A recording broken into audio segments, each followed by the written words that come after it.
We do our best to ensure the highest quality of water that we can for our residents in the city. We monitor on a routine basis, starting from the source water and working our way all the way through the distribution system till it gets to the residents.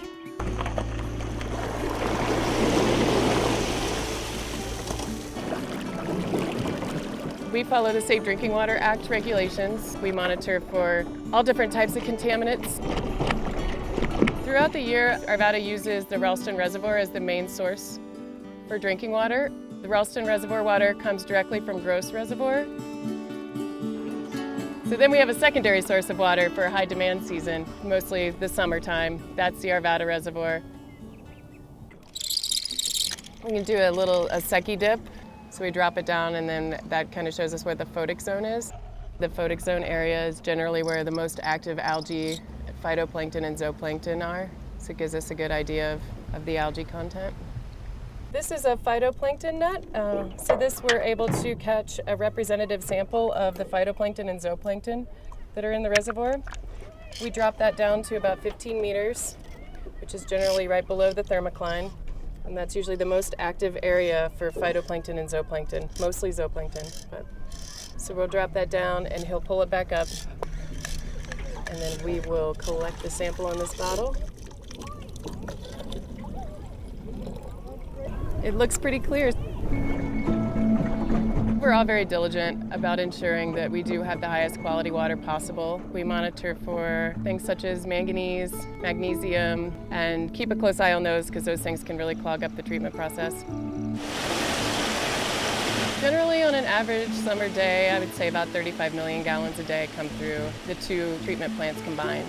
We have the capability of doing up to 52 million gallons a day. Our lab at the treatment plant is a state-certified lab for analyzing microbiological contaminants, total coliforms. E. coli mostly is what we keep the closest eye on, which we don't ever have, thankfully. We do alkalinity, hardness, radioactive chemicals.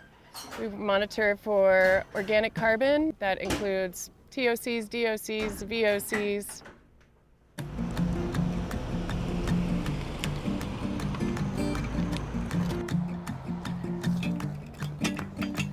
These are our sampling hydrants. Just let that flow for a minute or so we can get a representation of what is flowing in this area.